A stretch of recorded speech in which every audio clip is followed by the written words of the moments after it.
Now, today, for many qualitative data, we are using computer software in analyzing the data.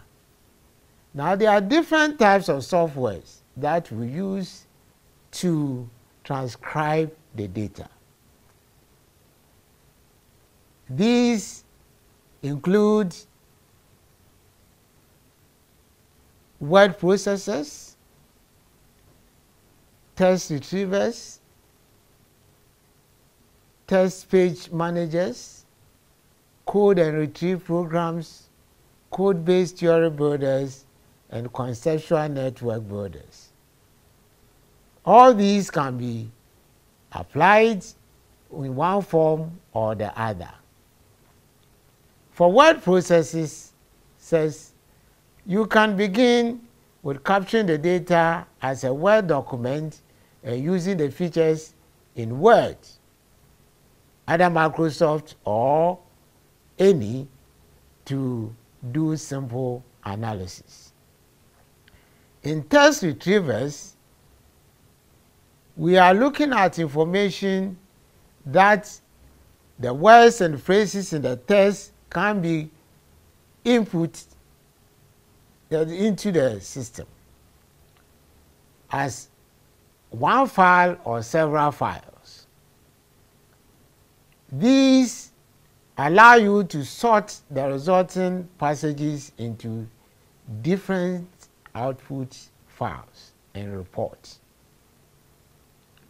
For text retrievers, you must know that they can find things that are misspelled, words that sound alike, that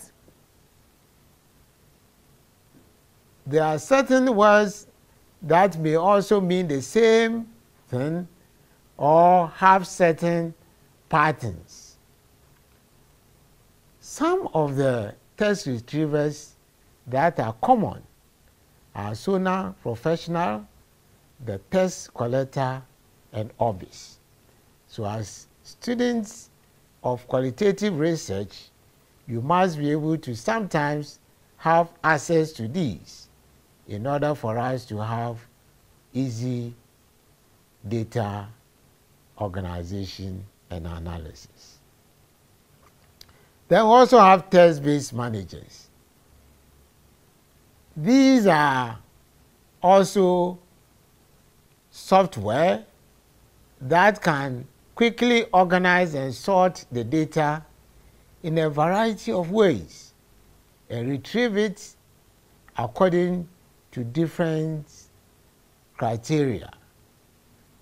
Now, some of the key examples that we have when we are dealing with text-based managers include AskSum, Folio Views, and Idealist. These are softwares that we can use in managing and organizing our data. In addition to all these, the retrievers that we get tend to help us in the combination of words, phrases, segments that are coded, memos, as well as other materials that are needed in analyzing the data. We also have the code and retrieve program, and the code of retrieve program have a capacity to share memos. They are also more systematic, they are thorough, they are less likely to miss things, and they are also more flexible and faster. Examples of code and retrieve program include Harper Qual 2. We have the QualiPro, the Martin, and others. These are softwares that can be got from the market and used from time to time. We also have the code-based theory builders. These are special features or routines that go beyond those of the code and retrieve program in supporting theory building efforts. As a software, they try to help us represent relations among the codes and build higher order classifications and categories. It also helps us to formulate theoretical possibilities. There are several examples of them, and these include after, acquired, and others. These are very retrievable in the market, and you can have easy access to them. We also have what we call conceptual network builders. This is a software that helps researchers to build and test theory and also work with systematically graphical networks.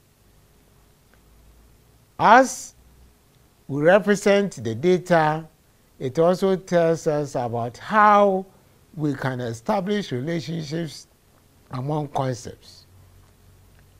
And examples of these are inspiration, meta design, and visual. These examples that we've given in terms of qualitative softwares has both advantages and disadvantages. Now, the key advantage is that it has the ability to deal with large amounts of qualitative data. It also allows us for efficient coding of themes and categories. It is also a means that helps us reduce time needed for manual handling of tasks.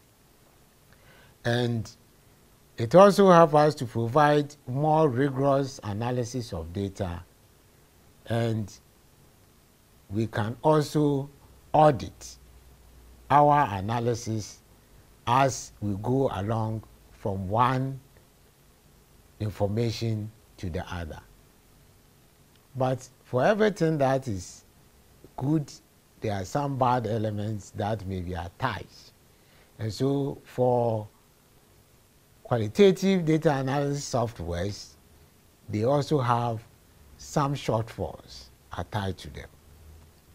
One of them is that the person who is going to use the software must be familiar with the package, because it is time consuming. At the same time, the transcripts are needed to be formatted in a way that the package can recognize and handle them. Then, if the codes and categories become asked by the software, there may be inherited problems that may come with it.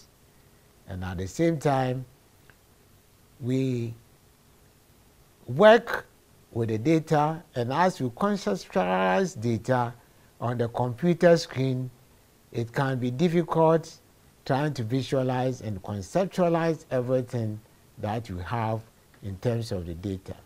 And so for qualitative data analysis using the software, sometimes it can become unimaginable, and overcoding may occur as we use the software. This ends our second lecture.